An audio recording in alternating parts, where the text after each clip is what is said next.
सर्वशक्तिमान पिता धन्यवाद करते हैं आज के सुंदर बाइबल अध्ययन के लिए। खुदावन हर एक को बड़ी बरकत दें, आशीष करें पिता, यीशु नाम से मांगते हैं, आमीन। हम पढ़ेंगे पहला इतिहास 18 अध्याय, दाऊद की विजयों का वर्णन। इसके बाद दाऊद ने फिलिस्तियों को जीतकर अपने अधीन कर लिया और गांव समेत गत नगर को फिलिस्तियों के हाथ से छीन लिया। फिर उसने मोआबियों को भी जीत लिया और मोआबी दाऊद के अधीन होकर भेंट लाने लगे।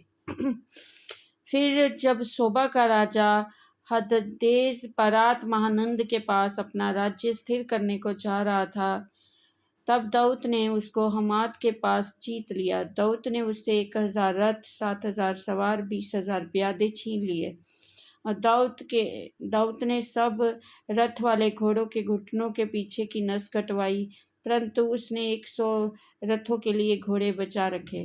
जब दमिश्क के अरामी सोबा के राजा हददरेस की सहायता करने को आए, तब दाऊद ने अरामियों में से 22,000 पुरुष मारे।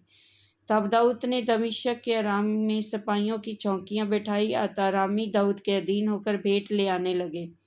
जहाँ जहाँ दाऊद जाता वहाँ वहाँ यहोवा उसको जय दिलाता था। हदरेस के कर्मचारियों के पास सोने की जो ढालें थीं, उन्हें दाऊद लेकर यरूशलेम को आया और हददरेस के तिब्बत को और कून नामक नगरों से दाऊद बहुत सा पीतल ले आया और उसी से सुलेमान ने पीतल के होंद और खंभों और पीतल के पात्रों को बनाया। जब हमात के राजा तोऊ ने सुना कि दाऊद ने सोबा के राजा हदरेस की समस्त सेना को जीत लिया है, तब उसने हदोराम नामक अपने पुत्र को दाऊद राजा के पास उसका कुशल क्षेम पूछने और उसे बधाई देने को भेजा। इसलिए उसने हदरेस से लड़कर उसे जीत लिया था और हदरेस ने तोऊ से लड़ा करता था। और हदोराम सोने, चांदी और पीतल के सब प्रकार के पात्र लिए हुए आया।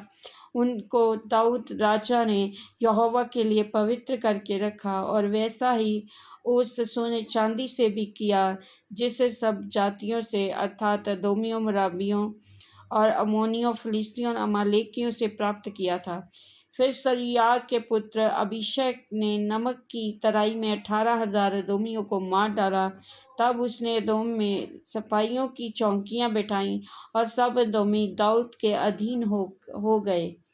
दाऊद जहाँ जहाँ जाता था वहाँ वहाँ यहोवा उसको जय दिलाता था। दाऊद के कर्मचारियों की नामावली। दाऊद समस्त इस्राएल पर राज्य करता था और वे अपनी सारी प्रजा के साथ न्याय और धर्म के काम करता था। प्रधान सेनापति सरूयाह का पुत्र योआब था। इतिहास का लिखने वाला अलीहूद का पुत्र यहोशापात था। अहीतूब का पुत्र सादोक और एब्यातार का पुत्र अबीमेलेक प्रधान याजक थे। मंत्री शबशा था और करेतियों पलेतियों का प्रधान यहोयादा का पुत्र बनायाह था। और दाऊद के पुत्र राजा के पास मुख्य अधिकारी होकर रहते थे। इस वचन के द्वारा ब्लेस करेंगे, आमीन। सब कुछ है।